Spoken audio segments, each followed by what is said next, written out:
ನಮಸ್ಕಾರ ಜನಮತದ ವೀಕ್ಷಕರೇ, ಇವತ್ತು ನಾವು ಒಂದು ವಿಶೇಷವಾದಂಥ ಹೋಟೆಲಲ್ಲಿ ನಾವಿದ್ದೇವೆ. ಬೆಂಗಳೂರಿನ ಇತಿಹಾಸದಲ್ಲಿ 100 ವರ್ಷಗಳ ದಾಖಲೆಯ ಒಂದು ಹೋಟೆಲ್ ನಡೆಸ್ಕೊಂಡು ಬರ್ತಾ ಇರ್ತಕ್ಕಂಥ ಉಡುಪಿ ಶ್ರೀ ಕೃಷ್ಣ ಭವನ್ ಬಳೆಪೇಟೆ ಮುಖ್ಯ ರಸ್ತೆಯಲ್ಲಿದೆ. ಕಾಶಿ ವಿಶ್ವನಾಥ ದೇವಸ್ಥಾನ ಇದೆ ಬಳೆಪೇಟೆ. ಆ ರಸ್ತೆಯಲ್ಲಿರ್ತಕ್ಕಂಥ 100 ವರ್ಷಗಳ ಇತಿಹಾಸ ಹೊಂದಿರತಕ್ಕಂಥ ಬೆಂಗಳೂರಿನ ಲ್ಯಾಂಡ್ಮಾರ್ಕ್ ಹೋಟೆಲ್ ಆಗಿರ್ತಕ್ಕಂಥ ಉಡುಪಿ ಶ್ರೀ ಕೃಷ್ಣ ಭವನ್ ಈ 100 ವರ್ಷಗಳ ಸಾರ್ಥಕ ಸಾಧನೆಯನ್ನು ಆ ಒಂದು ಸ್ವಸ್ಥಮಾನದ ಆಚರಣೆಯನ್ನು ಮಾಡಿಕೊಳ್ತಾ ಇರ್ತಕ್ಕಂಥ ಈ ಹೋಟೆಲಿನ ಪರಿಚಯವನ್ನು ಮಾಡಿಕೊಳ್ಳೋದಕ್ಕೋಸ್ಕರ ನಮ್ಮ ಜನಮತದ ವೀಕ್ಷಕರು ಈ ಒಂದು ಕಾರ್ಯಕ್ರಮವನ್ನು ನೋಡಿ ಈ ಹೋಟೆಲಿನ ಒಂದು ಪರಿಚಯ ಮಾಡ್ಕೋಬೇಕು. ಹೋಟೆಲಿಗೆ ಬಂದು ಇಲ್ಲಿರ್ತಕ್ಕಂಥ ಸ್ವಾದಿಷ್ಟವಾಗಿರ್ತಕ್ಕಂಥ, ಯಾಕೆಂದರೆ ಇಲ್ಲಿ ಹಲವಾರು ಉಪಹಾರಗಳು ನಡೆಯುತ್ತೆ. ಯಾಕೆಂದರೆ ಸಾಗು ಮಸಾಲೆ ಇರ್ಬೋದು, ಇಡ್ಲಿ ವಡೆ ಇರ್ಬೋದು, ಪೂರಿ ಇರ್ಬೋದು, ಬಾದಾಮಿ ಹಲವಾ ಇರಬೇಕು, ಹಾಗೂ ಹಲವಾರು ವಿವಿಧ ಬಗೆಯ ಸಿಹಿ ತಿಂಡಿಗಳನ್ನು ತಯಾರು ಮಾಡ್ತಾರೆ. 100 ವರ್ಷಗಳ ಇತಿಹಾಸವನ್ನು ಹೊಂದಿರತಕ್ಕಂಥ ಶ್ರೀ ಉಡುಪಿ ಕೃಷ್ಣ ಭವನ್ಗೆ ನಿಮಗೆ ಸ್ವಾಗತವನ್ನು ಕೋರ್ತಾ ಇದ್ದೀನಿ.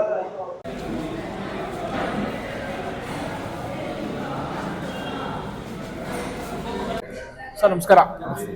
ರಾಜು ಅವರೇ, ನೀವು ಹಲವಾರು ವರ್ಷಗಳಿಂದ ಈ ಒಂದು ಉಡುಪಿ ಶ್ರೀಕೃಷ್ಣ ಭವನಲ್ಲಿ ಸೂಪರ್ವೈಸರ್ ಆಗಿ ಕೆಲಸವನ್ನು ಮಾಡ್ತಾರೆ. ಸುಮಾರು 30 ವರ್ಷ ಅಂತ ಕೇಳಿದ್ರೆ ಆಶ್ಚರ್ಯ ಆಯಿತು. ಉಡುಪಿ ಕೃಷ್ಣ ಭವನ್ ಯಾವ ರೀತಿ ಕಾರ್ಯನಿರ್ವಹಣೆ, ಬೆಳಗ್ಗೆಯಿಂದ ಸಂಜೆ ತನಕ ಏನಿದೆ, ಟೈಮಿಂಗ್ಸ್ ಏನು, ಯಾವ ರೀತಿ? ಬೆಳಿಗ್ಗೆ ಬಂದು 7:30 ಓಪನ್, ಸಾಯಂಕಾಲ ಬಂದು 7:30 ಕ್ಲೋಸ್. ಸೊ ಅವ್ರವ್ರ ಕೆಲಸ ಅವ್ರವ್ರು ಮಾಡ್ಕೊಂಡು ಹೋಗ್ತಾರೆ. ಈ ಕೆಲಸಕ್ಕಂತ ಒಂದೊಂದು ಜನ ಇದ್ದಾರೆ, ಅವ್ರವ್ರ ಕೆಲಸ ಅವ್ರು ಮಾಡ್ಕೊಂಡು ಹೋಗ್ತಾರೆ. ಯಾವುದು ತೊಂದರೆ ಇಲ್ಲ. ಬೆಳಿಗ್ಗೆ 7 ಗಂಟೆಗೆ ಓಪನ್, 7:30 ಓಪನ್. ಮಧ್ಯಾಹ್ನ ಕ್ಲೋಸ್ ಟೈಮ್ ಏನು? ಮಧ್ಯಾಹ್ನ ಕ್ಲೋಸಿಂಗ್ ಟೈಮ್ ಏನಿಲ್ಲ. ಲಂಚ್ ಟೈಮಲ್ಲಿ ದೋಸೆ ಇರಲ್ಲ, 11:30 ಲಾಸ್ಟ್ ಆಗುತ್ತೆ. ಮತ್ತೆ 2:30 7:30 11:30 ದೋಸೆ ಇರುತ್ತೆ. ದೋಸೆ, ಇಡ್ಲಿ, ಆ ಥರದ ಐಟಮ್ ಇರುತ್ತೆ. ಆಮೇಲೆ ಮಧ್ಯಾಹ್ನ ಲಂಚ್ ಏನಿರಲ್ಲ. ಲಂಚ್ ಟೈಮ್ ಸ್ಟಾರ್ಟ್ ಆಗುತ್ತೆ 11:30 ಮೇಲೆ. ಲಂಚ್ ಇದೆಯಾ ಇಲ್ಲಿ? ಇದೆ. ಬಾಳೆ ಎಲ್ಲ ಊಟ ಮಾಡಿದೀವಿ, ಲಿಮಿಟೆಡ್. ಓಕೆ. 11:30 ದೋಸೆ ಕ್ಲೋಸ್ ಆಗುತ್ತೆ. ಮತ್ತೆ ದೋಸೆ ಓಪನ್ 2:30. 2:30 ಸಂಜೆ ಎಷ್ಟು? 7:30 ತನಕ ಇರುತ್ತೆ. ಹೋಟೆಲ್ 7:30 ಬಂದಾಗುತ್ತೆ ಸಂಜೆ. ಬಂದಾಗುತ್ತೆ ಅಂದ್ರೆ ಬೆಳಿಗ್ಗೆ 7:30 ಸಂಜೆ ಅಂದ್ರೆ ಸುಮಾರು 12 ಗಂಟೆ ತೆಗ್ದೇ ಇರುತ್ತೆ ಅಂತ ಲೆಕ್ಕ. ದೋಸೆ ಸಮಯ ಮಾತ್ರ ಬದಲಾವಣೆ ಆಗುತ್ತೆ. ಮತ್ತೆ ನೀವು ತುಂಬಾ ವರ್ಷದಿಂದ ಇಲ್ಲಿ ಇದ್ದೀರಾ, ಇದೇ ಹೋಟೆಲಲ್ಲಿ ಕೆಲಸ ಮಾಡಿದ ಗ್ರೇಟ್. ನಿಮ್ಗೆ ಯಾವ ರೀತಿಯ ಅಂದ್ರೆ ಗ್ರಾಹಕರು ರೆಗ್ಯುಲರ್ ಆಗಿ ಅವರೇ ಬರ್ತಿರ್ತಾರ ಅಥವಾ ಚೇಂಜಸ್? ಹೆಚ್ಚಿನ ಜನ ಗ್ರಾಹಕರು ಡೈಲಿ ಬರುವಂತವ್ರೆ ಸರ್. ಎಲ್ಲೋ ಒಂದು 10-20% ಹೊಸ ಕಸ್ಟಮರ್ ಬರ್ಬೋದು. ಮತ್ತೆ ಇನ್ನು ಬರುವಂತವರೆಲ್ಲ ರೆಗ್ಯುಲರ್ ಬರುವಂತವ್ರು. ಮತ್ತೆ ಇದು ಪ್ರವಾಸಕ್ಕೆ ಬರ್ತಾರೆ ಬೇರೆ ಊರಿಂದ, ಅವರೆಲ್ಲ ವಿಸಿಟ್ ಮಾಡೋರು ಇದ್ದಾರೆ, ವಿದೇಶಗಳಿಂದ ಬರ್ತಾ ಇದ್ದಾರಾ? ಅಂದ್ರೆ ನೀವೀಗ ಈ 7:30 ಹೋಟೆಲ್ ಓಪನ್ ಆಗ್ಬೇಕು ಅಂತಂದ್ರೆ ಒಂದ್ 2 ಅವರ್ ಮುಂಚೆ ನೀವೆಲ್ಲ ಪ್ರಿಪರೇಷನ್ ಶುರು ರೆಡಿ ಆಗುತ್ತೆ ಸರ್. ನಾನು ಹೇಳದ್ನಲ್ಲ, ಅವ್ರವ್ರ ಕೆಲಸ ಏನಿದೆ ಅವ್ರವ್ರ ಟೈಮಿಂಗ್ಸ್ ಒಳಗಡೆ ರೆಡಿ ಮಾಡ್ಕೊಂತಾರೆ. ಓಕೆ, ಯಾವುದಕ್ಕೂ ತೊಂದರೆ ಇಲ್ಲ. ಆಮೇಲೆ ಈಗ ಮಾಡ್ಕೊಟ್ಟು ಅಂದ್ರೆ ನೀವು ಅಂದ್ರೆ ಡಿಸೆಂಟ್ರಲೈಸೇಷನ್ ಮಾಡ್ಬಿಡಿ, ಎಲ್ಲಾರು ಅವ್ರವ್ರ ಜವಾಬ್ದಾರಿ ಅವ್ರವ್ರ ಎಲ್ಲ ಹಳಬರೆ ಆಗಿರೋದ್ರಿಂದ ನಮ್ಗೇನು ತೊಂದರೆ ಇಲ್ಲ, ಸೆಟ್ ಆಗ್ತಿದ್ದಾರೆ. ಎಲ್ಲರೂ 25-30 ವರ್ಷದವರೇ ಇದ್ದಾರೆ. ಅದರಿಂದ ಒಂದು ವಿಶೇಷ, ಯಾಕೆಂದ್ರೆ ಇವತ್ತು ಹೋಟೆಲ್ ಉದ್ಯಮದಲ್ಲಿ ಕಾರ್ಮಿಕರ ಕೊರತೆಗಳನ್ನ ನಾವು ಎಲ್ಲ ಕಡೆ ನೋಡ್ತಾ ಇದ್ದೀವಿ. ಉಡುಪಿ ಕೃಷ್ಣ ಭವನ್ ಅಲ್ಲಿ ಆ ಕೊರತೆ ಇಲ್ಲ. ಯಾಕಂದ್ರೆ ಎಲ್ಲರೂ ಸಮತ್ವ, ಎಲ್ಲರೂ ಹೊಂದಾಣಿಕೆಯಿಂದ ನಡ್ಕೊಂಡ್ರೆ ಈ ಒಂದು 100 ವರ್ಷಗಳಿಂದ ಒಂದು ಪ್ರಯಾಣ ನಡ್ಕೊಂಡು ಬರ್ತಾ ಇದೆ. ಧನ್ಯವಾದ ಸರ್.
ಗಿರೀಶ್ ಇದು ತೊಳಿ ಇದು ತೊಳಿ ಕಲರ್ ಚೇಂಜ್ ಆಗ್ತಾ ಇದೆ.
ಹೇಗಿದೆ?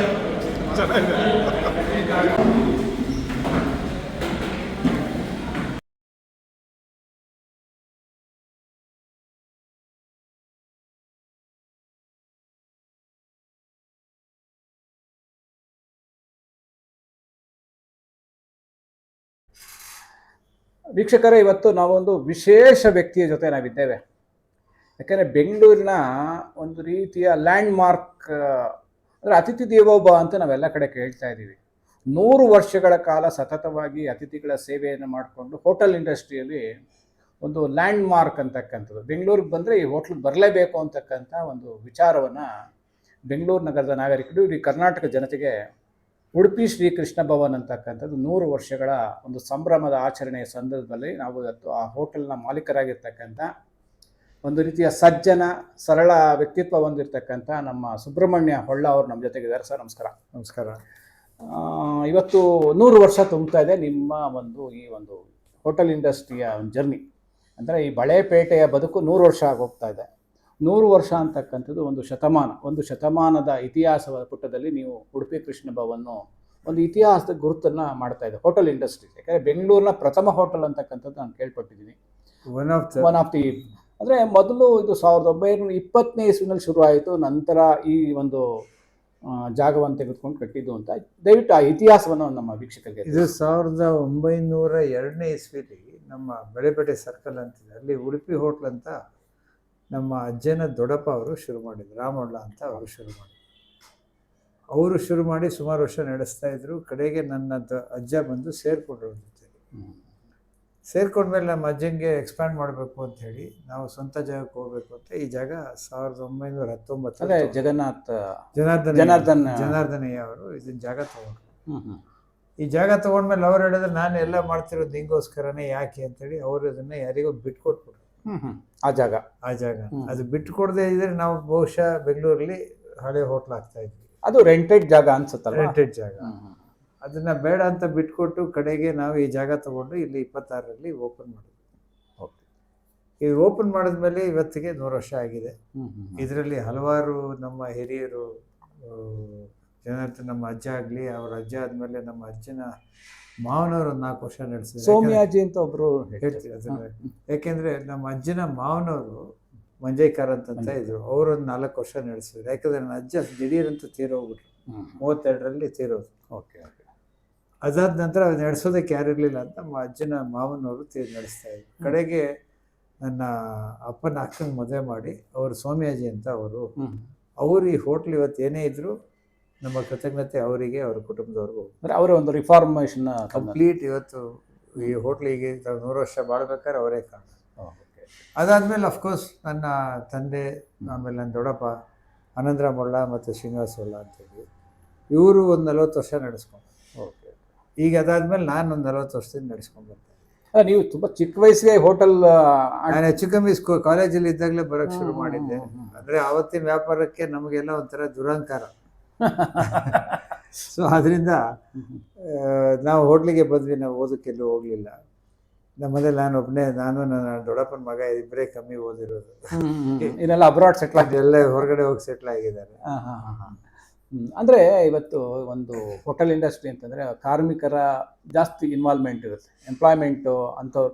ನಾನು ನೋಡ್ತಾ ಇದ್ದೆ ನಿಮ್ಮ ಹೋಟ್ಲಲ್ಲಿ ಎಲ್ಲರೂ ಮಾತಾಡ್ಸಿದಾಗ ಎಲ್ಲ 25 ವರ್ಷ 30 ವರ್ಷ ಸರ್ವಿಸ್ ಮಾಡಿರ್ತಕ್ಕಂಥ ಎಂಪ್ಲಾಯೀಸು ನಿಮ್ಮಲ್ಲಿ ಇರ್ತಕ್ಕಂಥದ್ದು. ಯಾಕೆಂದರೆ ಅವ್ರನ್ನ ಹಿಡಿದಿಡಬೇಕು ಅಂತಂದರೆ ಏನೋ ಒಂದು ವಿಶೇಷವಾದಂಥ ನಿಮ್ಮಲ್ಲಿ ವ್ಯಕ್ತಿತ್ವ ಇರುತ್ತೆ ಮತ್ತು ಪ್ರೀತಿ ವಿಶ್ವಾಸ ಇರುತ್ತೆ. ಆ ಉದ್ದೇಶ ಕಾರ್ಮಿಕರನ್ನು ಕುರಿತು ನೀವೇನು ಹೇಳಕ್ಕೆ ಇಷ್ಟಪಡ್ತೀವಿ? ಈ ಜಾಗದ ಮಹಿಮೆ ಸರ್, ನಾನೇನು ಹೇಳಲ್ಲ. ಯಾಕೆಂದರೆ ನಮ್ಮಲ್ಲಿ 45 ವರ್ಷ 50 ವರ್ಷ ಸರ್ವಿಸ್ ಮಾಡಿ ರಿಟೈರ್ ಆದವರು ಇದ್ದಾರೆ. ಸೊ ನಾವು ಡಿಗ್ನಿಟಿ ಆಫ್ ಲೇಬರ್ ಅಂತ ಹೇಳ್ತೀವಿ ಇಂಗ್ಲೀಷ್. ಏನಂದರೆ ನಾವು ಅವ್ರಿಗೆ ಏನು ಗೌರವ ಸಲ್ಲಿಸ್ಬೇಕು ಅದನ್ನು ಸಲ್ಲಿಸ್ತೀವಿ. ಈಗ ಬೇರೆ ಕಾರ್ಮಿಕರ ಥರ ನಾವು ಅವ್ರ ಹತ್ರ ರ್ಯಾಶಾಗಿ ಮಾತಾಡೋದು ಅದೆಲ್ಲ ನಮಗಿನ್ನೂ ನಾವು ಬೆಳೆದೇ ಇಲ್ಲ ಇದರಲ್ಲಿ, ಅದರಿಂದ ನಮಗೆ ಗೊತ್ತಿಲ್ಲ. ಬಟ್ ಇದ್ದಾರೆ, ನಮ್ಮಲ್ಲಿ ತುಂಬ ಸರ್ವಿಸ್ ಮಾಡಿದ್ದಾರೆ, ಅವ್ರಿಗೂ ಒಂದು ಅಭಿಮಾನ ಈ ಸಂಸ್ಥೆ ಬಗ್ಗೆ. ಅದರಿಂದ ಈ ಅಭಿಮಾನ ಇದ್ರೇ ನಾವು ನಡ್ಸೋಕ್ಕಾಗೋದು, ಇಲ್ಲದೇ ಆಗೋದು. ಪ್ಯಾಷನ್ ಅಬೌಟ್ ದ ವರ್ಕ್ ಅಂತಾರೆ ಅವ್ರಿಗೆ. Passion about the institution and the work. Okay. It's not just the work. Institution ಬಗ್ಗೆ ಅವ್ರಿಗೆ ಪ್ಯಾಷನ್ ಇರಬೇಕು, ಸಂಸ್ಥೆ ಬಗ್ಗೆ ಆತ್ಮಾಭಿಮಾನ. ಹುಡುಗರಿಗೆ ಯಾವಾಗಲೂ ಹೇಳ್ತಾ ಇರ್ತೀನಿ ಒಂದು ಮಾತು ಏನಂತ ಹೇಳಿದ್ರೆ, ನಾನು ಯಾರು ಅಂತ ಯಾರಿಗೂ ಗೊತ್ತಿಲ್ಲ. ಸುಬ್ರಹ್ಮಣ್ಯ ಹೊಳ್ಳ ಅಂದರೆ ಯಾರಿಗೂ ಗೊತ್ತಿಲ್ಲ. ಹೌದು. ಆದರೆ ಎಲ್ಲರಿಗೂ ಉಡುಪಿ ಶ್ರೀ ಕೃಷ್ಣ ಭವನ ಗೊತ್ತು. ಹೌದು. ಅವ್ರು ನೋಡ್ಕೊಂಡು ಬರೋದು ಆ ಲೇಬಲ್. Brand name. ನನ್ನ ಮುಖ ನೋಡಿ ಬರೋಲ್ಲ. ಅದು ನನಗೆ ಮರ್ಯಾದೆ ಕೊಡಬೇಡಿ, ಆ ಬೋರ್ಡಿಗೆ ಮರ್ಯಾದೆ ಕೊಡಿ. ಮತ್ತು ಇವತ್ತು ಈ ಅದೇ ಒಂದು ಸ್ವಾದವನ್ನು, ಅಂದರೆ ಸ್ವಾದಿಷ್ಟದ ಒಂದು ಇವತ್ತು ಏನೇ ಒಂದು ನೀವು ಮಾಡ್ತಕ್ಕಂಥ ದೋಸೆ, ಸಾಗು ದೋಸೆ ಇರ್ಬೋದು, ಬಾದಾಮ್ ಹಲ್ವಾ ಇರ್ಬೋದು, ಪೂರಿ ಇರ್ಬೋದು, ಇಡ್ಲಿ ಇರ್ಬೋದು, ಅದೇ ಒಂದು ಕ್ವಾಲಿಟಿಯನ್ನು ಕನ್ಸಿಸ್ಟೆಂಟಾಗಿ ಮೇಂಟೈನ್ ಮಾಡೋದು. ಒಂದು ದಿನ ಮನೇಲೇ ಹೆಚ್ಚು ಕಮ್ಮಿ ಆಗುತ್ತೆ, ನಿಮ್ಮಲ್ಲಿ ಮಾತ್ರ ಆ ರೀತಿ ಯಾವುದೇ ರೀತಿಯ ಕಂಪ್ಲೇಂಟ್ಸ್ ಇಲ್ಲ. ಯಾಕೆಂದರೆ ಆ ಕ್ವಾಲಿಟಿಯ ಕನ್ಸಿಸ್ಟೆನ್ಸಿ ಮೇಂಟೈನ್ ಮಾಡೋವಂಥ ದೃಢ ಸಂಕಲ್ಪ, ಒಂದು ಏನದು ಕಾರಣ? ಸೀಕ್ರೆಟ್ ಆಫ್ ಯುವರ್ ಮೂಲ ಕಾರಣ ಹೇಳ್ಬಿಡ್ತೀವಿ. ನಮ್ಮ ಹತ್ರ ಇರೋದೇ 7-8 ಐಟಮ್ ಇರುತ್ತೆ. ಅದರಿಂದ ನಮಗೆ ಈಸಿ ಆಗುತ್ತೆ ಮೇಂಟೈನ್ ಮಾಡೋದು. ಹೆಚ್ಚಿನ ಹೋಟ್ಲ್ಗಳು ಏನಾಗುತ್ತೆ, 100 ಐಟಮ್ ಹಾಕೊಂಡ್ಬಿಡ್ತಾರೆ. 100 ಐಟಮ್ ಹಾಕ್ಕೊಂಡ್ರೆ ನಮಗೆ ಕಾನ್ಸಂಟ್ರೇಟ್ ಮಾಡೋಕ್ಕೆ ಬರೋಲ್ಲ. ಆಮೇಲೆ ನಾವು ಸ್ಪೆಸಿಫಿಕ್ ಆಗಿ ಏನೂ ಮಾಡೋಕ್ಕಾಗಲ್ಲ.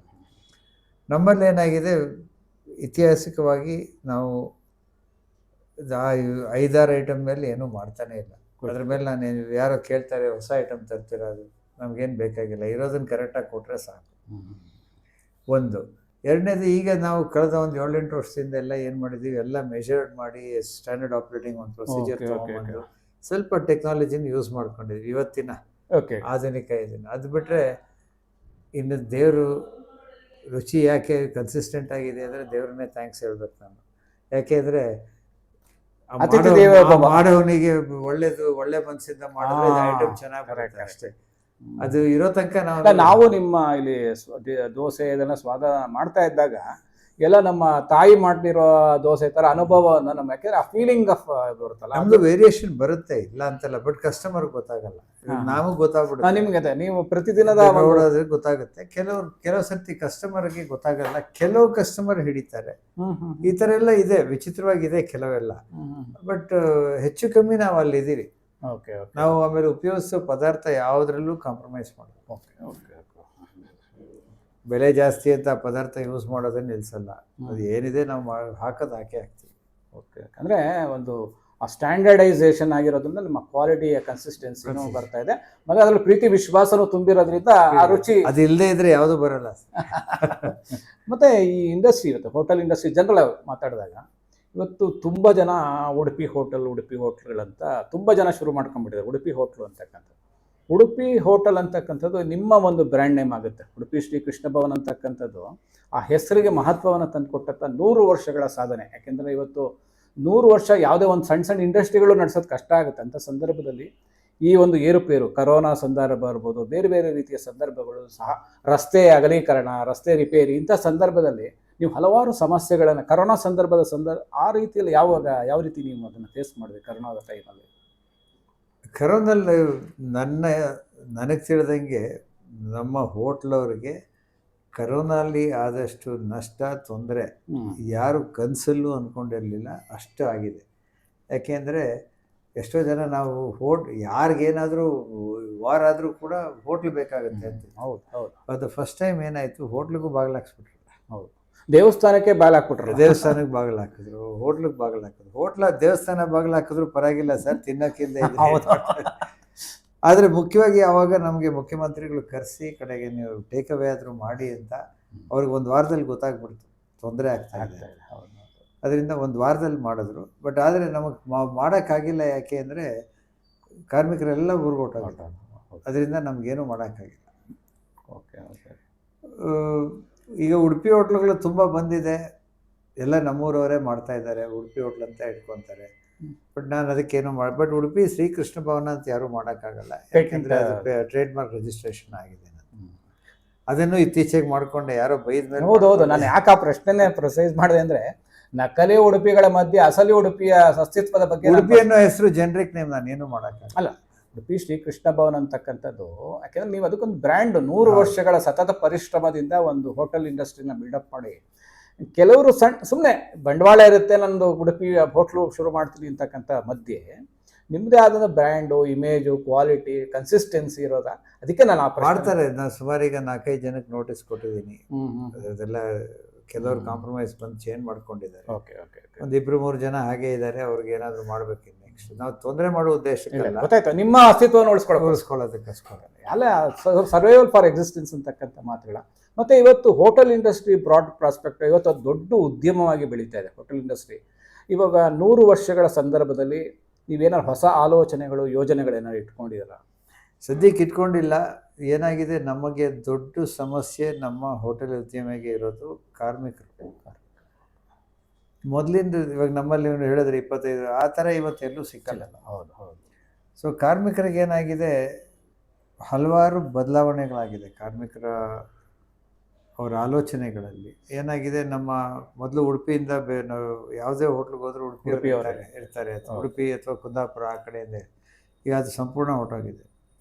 ಕಡೆಗೆ ನಮ್ಮ ಮೈಸೂರು, ಮಂಡ್ಯ ಆ ಕಡೆಯಿಂದ ಬರ್ತಾರೆ. ಈಗ ಅದು ಸಂಪೂರ್ಣ ಹೋಗ್ತಾ ಇದೆ. ಈಗೇನಾಗಿದೆ, ಈಗ ಹೆಚ್ಚಿನ ಕೆಲವು ಹೋಟ್ಲುಗಳಿಗೆ ಹೋದರೆ, ನೀವು ಎಸ್ಪೆಷಲಿ ಔಟ್ಸ್ಕರ್ಟ್ಸ್ ಬೆಂಗಳೂರಿಗೆ ಹೋದರೆ, ಸೌತ್ ಇಂಡಿಯನ್ ಬಿಟ್ಟು ಬೇರೆ ಹೋಟ್ಲಿಗೆ ಹೋದರೆ, ಸೌತ್ ಇಂಡಿಯನಲ್ಲೂ ಇದ್ದಾರೆ, ಎಲ್ಲ ಕಡೆ ನೀವು north is to, UP, Bihar, Assam, Bihar ಆ ಕಡೆಯವರೇ ಇದ್ದಾರೆ. ಇದು ಹೊಸ ಬದಲಾವಣೆ ಆಗ್ತಾಯಿದೆ. ಇನ್ನೂ ನಾನು ಸದ್ಯಕ್ಕೆ ಅದೊಂದು ಮಾಡಿಲ್ಲ. ಅದು ಯಾವತ್ತೋ ಒಂದು ಪರಿಸ್ಥಿತಿ ಬರ್ಬೋದು ಅಂತ ಅಂದ್ಕೊಂಡಿದ್ದೀನಿ. ಇದು ಇದೇನಾದರೂ ನಮ್ಗೆ ಅನುಕೂಲ ಆದರೆ, ಇವತ್ತು ಹಿಂದಿನ ಕಾಲದಲ್ಲಿ ಬಂಡವಾಳ ಹಾಕೋದು ಕಷ್ಟ ಆಗಿತ್ತು, ವ್ಯಾಪಾರ ಮಾಡೋದು ಕಷ್ಟ ಆಗಿತ್ತು. ಇವತ್ತು ಅದೆರಡೂ ಮಾಡ್ಬೋದು. ಬಂಡವಾಳನೂ ಸಿಗುತ್ತೆ, ವ್ಯಾಪಾರ ಮಾಡ್ಬಿಟ್ಟು ಕಾರ್ಮಿಕ ಸಿಕ್ಕಲ್ಲ. ಅದ್ರ ಸಿಗ್ತಾರೆ, ಕ್ವಾಲಿಟಿ ಸಿಗಲ್ಲ. ಹೌದು. ಅವ್ರಿಗೆ ಅರ್ಥ ಮಾಡಿಕೊಂಡು ಅಡುಗೆ ಮಾಡೋದು. ಇವಾಗ ನಾನು ಹೀಗೆ ಮಾಡು ಅಂದರೆ ಅದನ್ನು ಇಂಪ್ರೂವೈಸ್ ಮಾಡಬೇಕು. ಹೌದು.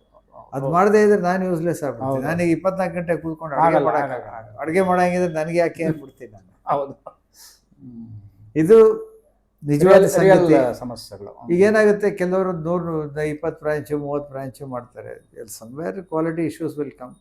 ಮ್ಯಾನೇಜ್ಮೆಂಟ್ ಸರಿ ಹೋಗಲ್ಲ. ಆಮೇಲೆ ನಮ್ಮ ಇಂಡಸ್ಟ್ರಿ ಇದೆಯಲ್ಲ, ಹೋಟ್ಲ್ ಇಂಡಸ್ಟ್ರಿ, ಈಗ ನಾವು ಡೈಲಿ ಬರದೇ ಇದ್ದರೆ there is always it is porous. ಸೋರಿ ಹೋಗೋದು ಜಾಸ್ತಿ ಆಗುತ್ತೆ. ಎಲ್ಲಿ ಬೇಕಾದ್ರೆ ಸೋರ್ಬೋದು. It's all liquid assets, liquid ಇದು. ಅಂದರೆ ಪ್ರತಿದಿನದ ಒಂದು ಕಣ್ಗಾವಲು ಇರಲೇಬೇಕಾಗಿಲ್ಲ. ಇಲ್ಲ ಅಂದರೆ ನಿಮ್ಗೆ ನಡ್ಸೋಕ್ಕಾಗಲ್ಲ. ಎಲ್ಲ ರೀತಿಯ ಕಣ್ಗಾವಲು ನೀವೇ CCTV ಆಗಿ ವರ್ಕ್ ಮಾಡಬೇಕಾಗುತ್ತೆ. ನಾವೇ CCTV ಆಗಿ ವರ್ಕ್ ಮಾಡಬೇಕಾಗುತ್ತೆ. ಸರ್, ಇವತ್ತು ಒಂದು ಯಶಸ್ವಿನ ಬದುಕು, ಯಾಕಂದರೆ ಇವತ್ತು 100 years ಕಂಪ್ಲೀಟ್ ಆಗ್ತಾ ಇದೆ ನಿಮ್ಮದು ಈ ವರ್ಷ 2026ಕ್ಕೆ. ಮುಂದಿನ ನಿಮ್ಮ ಇನ್ನೊಂದು ಜನ್ರೇಷನ್, ಯಾಕೆಂದರೆ ಈಗ ನೀವು ಆಲೇ 3rd ಜನರೇಷನ್ ಅಂತ ಅನ್ಸುತ್ತೆ. ಈ ಥರ್ಡ್ ಆಯಿತು. ಥರ್ಡ್ ಆಗಿಲ್ಲ, ತಗೊಂಡು 3.5 ಆಯಿತು. ಈಗ ನೆಕ್ಸ್ಟ್ ನಿಮ್ಮ ಮಕ್ಕಳು ಈ ಇಂಡಸ್ಟ್ರಿಗೆ ಬರೋ ಸಾಧ್ಯತೆಗಳು, ಯಾಕೆಂದರೆ ಎಲ್ಲ ಅಬ್ರಾಡಲ್ಲಿ ಇರ್ತಾರೆ ಇವತ್ತು. ಯಾಕೆಂದರೆ ಈಗ ಕೋಟಾ ಅಂತಕ್ಕಂಥ ಒಂದು ಸಣ್ಣ ಗ್ರಾಮದಿಂದ ಬಂದಂಥ ಒಂದು ಸಾಮ್ರಾಜ್ಯವನ್ನೇ ಕಟ್ಟಿದ್ದೀರ ನೀವು. ಮುಂದಿನ ಜನ್ರೇಷನ್, ಯಾಕೆಂದರೆ ಬಿಸ್ನೆಸ್ ಡೆವಲಪ್ ಮಾಡಿ ಕನ್ಸಿಸ್ಟೆನ್ಸಿಯಾಗಿದೆ, ನಡೆಸ್ಕೊಂಡು ಹೋಗ್ತಕ್ಕಂಥ ನೆಕ್ಸ್ಟ್ ಜನ್ರೇಷನ್ ಬಗ್ಗೆ ಏನು ಕನಸುಗಳು ಇಟ್ಕೊಂಡಿದ್ದೀರ? ಬರ್ತೀನಿ ಅಂತ ಹೇಳಿದ್ದಾರೆ. 2 ಮಕ್ಕಳು ಬರ್ತೀನಿ ಅಂತ ಹೇಳಿದ್ದಾರೆ. ಬಹುಶಃ ಈ ವರ್ಷ ನನ್ನ ಮಗಳು ಟೊರೊಂಟೋಲ್ಲಿ ಇದ್ಲು, ಅವಳು ವಾಪಸ್ ಬಂದಾಯಿತು. ಅವಳು ಬರ್ತಾಳೆ, ದಿನ ಹೋಟ್ಲಿಗೆ ಬರ್ತಾ ಇದ್ದಾಳೆ. ಅವಳಿಗೆ ಒಂಚೂರು ಇಂಟ್ರೆಸ್ಟ್ ಇದೆ. Very good very good. ಆ, ನನ್ನ ಮಗ ಬರ್ತೀನಿ ಅಂತ ಹೇಳಿದ್ದಾನೆ, ಬಟ್ ಅವನು ಫುಲ್ ಟೈಮ್ ಮಾಡಲ್ಲ ನಾನು ಅಂತ ಹೇಳಿದ್ದಾನೆ. But let us see what will happen. Because ನಾನು ಅವ್ರಿಗೆ ಒಂದು ಹೇಳಿದ್ದೀನಿ, ನೀವು ಯಾವುದೇ ವ್ಯವಹಾರ ಮಾಡ್ಕೊಳ್ಳಿ, ಇದನ್ನು ಬಿಡಬೇಡಿ. ಯಾಕೆಂದರೆ ಇದು ನಿಮಗೊಂದು ಐಡೆಂಟಿಟಿ. ಇವತ್ತು ನನಗೆ ಹೆಮ್ಮೆ ಆಗೋದೇನು ಅಂದರೆ, ಎಷ್ಟೋ ಜನ ಕಸ್ಟಮರ್ಸ್ನ ಹೊರಗಡೆ ಹೋದಾಗ ನಾನು ಹೇಳ್ತೀನಿ, ನಾನು ಉಡುಪಿ ಕೃಷ್ಣಪ್ಪನ್ ಅವರು ಅಂತ ಹೇಳಿದ್ರು, ಅಯ್ಯೋ ನಮ್ಮ ಹೋಟ್ಲು ಸರ್ ಅಂತಾರೆ. ನನಗೆ ಆ ಅಭಿಮಾನ ಇದೆ ನೋಡಿ, ಅದು ಎಲ್ಲದಕ್ಕಿಂತ ಜಾಸ್ತಿ.